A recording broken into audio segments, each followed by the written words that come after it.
Hello my dears, welcome to the channel student corner Telugu. ఈ వీడియోలో what after 10th అనే Dynamatic క్వశ్చన్ని clear చేద్దాం. చిన్నప్పుడు what do you want to become అనగానే అల్గా I want to become an IAS officer, I want to become a doctor, actor అని చెప్పి ఇలా చెప్తుంది. కానీ most of the heroes still ఒక ఇన్వెస్టిగేటర్గానే మిగిలిపోతారు. అంటే అదేదో గవర్నమెంట్ జాబ్ కాదు. స్టిల్ 25 to 26 ఇయర్స్ వచ్చినా క్లారిటీ లేకుండా తీసుకున్న గ్రూప్స్, నచ్చక చదివిన కోర్సుల వల్ల అలాగే ఇన్వెస్టిగేటర్గా మిగిలిపోతారు. అంటే ఏ కోర్స్ చేయాలా, ఆ కోర్స్ చేయాలా, ఇది చేయాలా, అది చేయాలని స్టిల్ డైనమెటిక్గానే ఉండిపోతారు. 5G, 6G, 7G అని అంటూ AI వైపు మరలుతున్న ఈ జనరేషన్లో పకడ్బందీగా ఆలోచించి అందరినీ ఫాలో అవ్వకుండా నీకు నచ్చిన గ్రూప్ ఆర్ కోర్స్ తీసుకొని స్కిల్స్ పెంచుకుంటే ఈ సర్వైవర్ ఆఫ్ ది ఫిట్టెస్ట్ గేమ్లో గెలుస్తావు. అయితే 10th తర్వాత ఏ కోర్స్ తీసుకోవాలి? ఇంటర్మీడియటా, పాలిటెక్నికా, ITIయా, ఇంకేదైనా కోర్సా?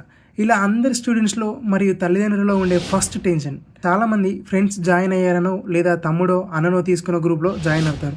అలా కాకుండా నీకు ఇంట్రెస్ట్ ఉన్న గోల్ లేకపోతే నీకు ఇంట్రెస్ట్ ఉన్న సబ్జెక్ట్ అలా చూస్ చేసుకొని కోర్స్ సెలెక్ట్ చేసుకుంటే better. Coming to the topic, what after 10th అనే క్వశ్చన్ మార్క్కి ఒక కంప్లీట్ ఓవర్ వ్యూ ఇస్తాను. స్కిప్ చేయకుండా కంప్లీట్ వీడియోని చూడండి. 10th అయిపోయిన తర్వాత మీకు అవైలబుల్గా ఉండే courses polytechnic, ITI, vocational courses and intermediate. So coming to the topic, polytechnic. First polytechnic గురించి డిస్కస్ చేద్దాం. ఇది కంప్లీట్గా ఇంజనీరింగ్ అండ్ టెక్నికల్ ఎడ్యుకేషన్ గురించి ఉంటుంది. థియరీ తక్కువ, ప్రాక్టికల్ లెర్నింగ్ ఎక్కువ ఉంటుంది. 3 years ఆఫ్ డ్యూరేషన్తో 10th అయిపోగానే EBSET entrance exam Telangana government తరపున JNTU వాళ్ళు కండక్ట్ చేస్తారు. మరి ఎవరు పాలిటెక్స్ చదవాలి అంటే నేను చెప్పినా అని కాదు, నీకు కేవలం ఒక గైడెన్స్ మాత్రమే ఇస్తున్నా. నేను ఎక్స్ప్లెయిన్ చేసిన ప్రతి కోర్స్ని అనలైజ్ చేసుకొని నీకు నచ్చిన దాంట్లో కెరీర్ స్టార్ట్ చేయు, రైట్? ఈ కోర్స్ ఇంజనీరింగ్ అంటే ఇంట్రెస్ట్ ఉన్న వాళ్ళు, ప్రాక్టికల్ లెర్నింగ్ ఇష్టపడేవాళ్ళు, బీటెక్ చేయాలనుకునే వారు చేయవచ్చు.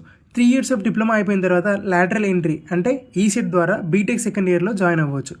దీంట్లో ఉండే courses civil engineering, mechanical, EEE, ECE, computer engineering, ANML, chemical engineering, robotics, automobile, ఇలా మల్టిపుల్ కోర్సెస్ దీంట్లో అవైలబుల్గా ఉంటుంది. దీంట్లో మీ ఇంట్రెస్ట్ బట్టి కోర్స్ చూస్ చేసుకోవాలి.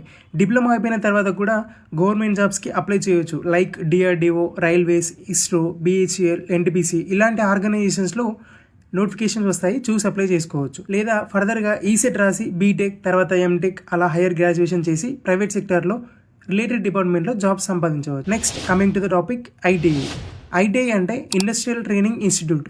ఇది ఒక స్కిల్ బేస్డ్ వొకేషనల్ ఇన్స్టిట్యూట్. దీంట్లో కూడా పుస్తకాల కంటే ప్రాక్టికల్ లెర్నింగే ఎక్కువ ఉంటుంది. చాలా మంది ITI అంటే చదువు తక్కువ అని అనుకుంటారు, కానీ ఇది పూర్తిగా ఒక అపోహ. ఈ రోజుల్లో railways, BHEL, NTPC, Tata Motors, Mahindra ఇలాంటి చాలా మ్యానుఫ్యాక్చరింగ్ ఇండస్ట్రీస్లో స్కిల్డ్ టెక్నీషియన్స్ మాత్రమే రిక్రూట్ చేసుకుంటున్నారు.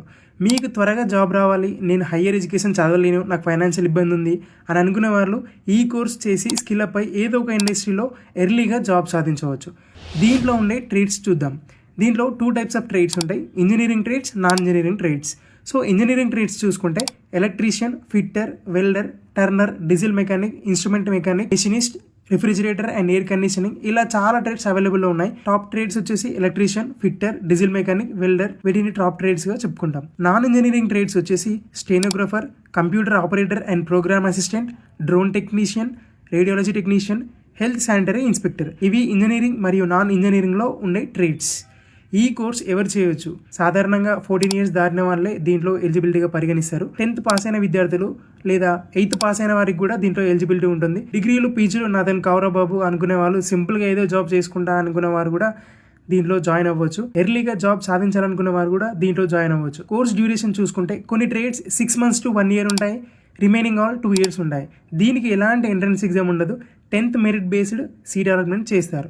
ఈ కోర్సెస్ కంప్లీట్ చేసిన తర్వాత NCVT అండ్ SCVT అంటే national council for vocational training and state council for vocational training అనే 2 రెగ్యులేటరీ బాడీస్ మీకు సర్టిఫికేట్ ప్రొవైడ్ చేయడం జరుగుతుంది. ఇవి మీకు ట్రైనింగ్ పూర్తవగానే సర్టిఫికేట్ ప్రొవైడ్ చేస్తాయి. అవి కెరీర్లో జాబ్ కోసం చాలా యూజ్ అవుతాయి. Coming to the next topic, vocational groups. ఇది సేమ్ లైక్ ITI లాగానే ఎర్లీగా జాబ్ సాధించవచ్చు. దీంట్లో ఉన్న కోర్సెస్ చూసుకుంటే అగ్రికల్చర్ కోర్సెస్ చూసుకుంటే first agriculture crop production, life stock management and dairy technology, fisheries and sericulture. Business and commerce courses చూసుకుంటే accounting and taxation, office assistantship, insurance and marketing, retail management. ఈ courses అంతగా ఎవరికి తెలియదు, ఎందుకంటే business and commerce interest ఉన్న వాళ్ళు mostly MBA, BBA లాంటి కోర్సెస్కే వెళ్ళిపోతున్నారు. ఇంజనీరింగ్ అండ్ టెక్నాలజీ కోర్సెస్ చూసుకుంటే automobile engineering technician, electrical technology, computer science ఇందులో ఉంటాయి. హోమ్ సైన్సెస్ కోర్సెస్, ఈ కోర్సెస్ కొంచెం అవైలబిలిటీలో ఉండి మినిమం స్టూడెంట్స్కి తెలిసి ఉంటుంది. Medical lab technician, physiotherapy, MPHW, pharma technology ఇలాంటి కోర్సెస్ వొకేషనల్ గ్రూప్లో అవైలబిలిటీలో ఉంటాయి. వొకేషనల్ గ్రూప్ కంప్లీట్ చేసిన తర్వాత డిగ్రీ కూడా చేయవచ్చు, లేదా జాబ్ చేసుకోవాలనుకునే వారు ఇండస్ట్రీస్లో రిక్రూట్మెంట్ని చూసి అప్లికేషన్ చేసుకోవచ్చు. Coming to the next topic, intermediate. దీని గురించి అంత డెప్త్గా డిస్కస్ చేయాల్సిన అవసరం లేదు, ఎందుకంటే 10th ఫైనల్ ఎగ్జామ్స్లో తెలుగు ఎగ్జామ్ రాసినప్పటి నుంచే మైండ్లో ఉంటుంది. ఇంటర్లో ఎంపీసీనా బైపీసీనా ఏ గ్రూప్ తీసుకోవాలి అని చెప్పేసి ఒక డౌట్ఫుల్ క్వశ్చన్ ఉంటుంది. కోర్స్ నేను కూడా ఇట్లనే ఆలోచిస్తుండే, బట్ సెలెక్షన్ ఆఫ్ గ్రూప్ అనేది ఫ్యూచర్లో గోల్పై ఇంపాక్ట్ పడకుండా ఉండాలి. నీకున్న నాలెడ్జ్, అకాడమిక్ మార్క్స్, నీ ఫైనాన్షియల్ ఎబిలిటీ, పేరెంట్స్ సపోర్ట్ ఇలా అన్నీ ఆలోచించి ఒక ఫైనల్ డిసిషన్ తీసుకోవాలి. ఇది పేరెంట్స్ కూడా తప్పకుండా ఆలోచించాలి, ఎందుకంటే majority of the students career పయనమయ్యేది ఇదే తోవలో మాత్రమే. పక్కోడు పోలీస్ అయ్యింది కదా అని చెప్పేసి నా కొడుకుని ఎస్ఐ చేపిస్తా అని, లేదా లేనిపోని టార్చర్ పెట్టి అన్ని నెత్తి మీద పెడితే ఆఖరికి పోలీస్ కాదు ప్రిలిమ్స్ కూడా పాస్ అయిన పరిస్థితి వస్తుంది. అందుకనే నచ్చిన గ్రూప్, నచ్చిన గోల్ ఆధారంగానే గ్రూప్ సెలెక్ట్ చేసుకోమని సజెస్ట్ చేయడం బెటర్. ఇంటర్మీడియట్లో ఉండే గ్రూప్స్ చూసుకుంటే టాప్ ప్రియారిటీగా MPC, next BiPC, MEC, CEC and HEC. ఇది 2 years డ్యూరేషన్తో ఉంటాయి. దీనికి సంబంధించి నార్మల్గా గవర్నమెంట్ కాలేజెస్లో అయితే డైరెక్ట్ జాయిన్ అవ్వచ్చు. Social welfare, minority residential, BC welfare లేదా కార్పొరేట్ కాలేజెస్, మోడల్ స్కూల్స్ మరియు ఇతర వాటిలో అడ్మిషన్ పొందాలంటే సంబంధిత ఎంట్రన్స్ ఎగ్జామ్స్లో రాసి మాత్రమే అడ్మిషన్ పొందవచ్చు. ఇఫ్ ఇన్ కేస్ ఎవరైనా అప్లికేషన్ చేయడం మర్చిపోతే స్పాట్ అడ్మిషన్ అప్పుడు అటెండ్ అయ్యి నేరుగా జాయిన్ అవ్వచ్చు. ఇక గ్రూప్స్ గురించి డిస్కస్ చేస్తే ఫస్ట్ ఎంపీసీ. దీంట్లో మ్యాథ్స్, ఫిజిక్స్, కెమిస్ట్రీ సబ్జెక్ట్స్ ఉంటాయి. ఇంటర్ ఎంపీసీ తర్వాత సంబంధిత ఎంట్రన్స్ ఎగ్జామ్స్ రాసి డిగ్రీ లేదా బీటెక్లో జాయిన్ అవ్వచ్చు. బీటెక్ చేస్తే software engineer, civil engineer, data scientist, electrical engineer ఇలా కెరీర్ ఆపర్చునిటీస్ చాలా ఉంటాయి. నెక్స్ట్ టాపిక్ వచ్చేసి బైపీసీ. దీంట్లో బాటనీ, జువాలజీ, ఫిజిక్స్, కెమిస్ట్రీ అనే సబ్జెక్ట్స్ ఉంటాయి. మోస్ట్లీ బైపీసీ అనగానే గుర్తొచ్చేది doctor. So medical field side వెళ్ళాలనుకుంటే ఇది బెస్ట్ ప్రియారిటీ. ఇంటర్ బైపీసీ తర్వాత సంబంధిత ఎంట్రన్సెస్ రాసి MBBS, BDS, BAMS, BHMS, BSc nursing, B pharmacy, PharmD, BPT, agriculture, veterinary లాంటి వాటిలో జాయిన్ అవ్వచ్చు. కెరీర్ ఆపర్చునిటీస్ ఎలా ఉంటాయంటే ఇందాక డిస్కస్ చేసినట్టు doctor, dentist, pharmacist, nurse, chemist, regulatory affairs side వెళ్ళొచ్చు, ఫార్మకో విజిలెన్స్ సైడ్ వెళ్ళొచ్చు, వెటర్నరీ డాక్టర్ అవ్వచ్చు, మెడికల్ కోడింగ్ ఇలా చాలా ఆపర్చునిటీస్ ఉంటాయి. Coming to the topic MEC. దీంట్లో మ్యాథ్స్, ఎకనామిక్స్, కామర్స్ సబ్జెక్ట్స్ ఉంటాయి. ఇది బిజినెస్, బ్యాంకింగ్, ఫైనాన్స్, అకౌంటింగ్ అంటే ఇష్టం ఉన్న వాళ్ళు చేసుకోవచ్చు. ఈ కోర్స్ చేసిన తర్వాత బీకామ్, బీబీఏ, బీబీఎం లాంటి కోర్సెస్లో డిగ్రీలో జాయిన్ అవ్వచ్చు. కెరీర్ ఆపర్చునిటీస్ ఎలా ఉంటాయంటే chartered account, business analyst, financial analyst ఇంకా చాలా ఉంటాయి. Next topic CEC. సిఈసీలో ఉండే సబ్జెక్ట్స్ సివిక్స్, ఎకనామిక్స్, కామర్స్.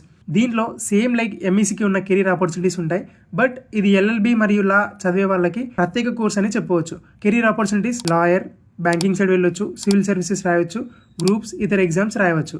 10వ తరగతి తర్వాత మీరు ఎంచుకునే గ్రూప్ మీ జీవితాన్ని నిర్ణయించదు, కానీ ఆ గ్రూప్లో మీరు నేర్చుకునే స్కిల్స్, మీరు చేసే హార్డ్ వర్క్, మీ కెరియర్ గోల్ మాత్రం మీ భవిష్యత్తును నిర్ణయిస్తాయి.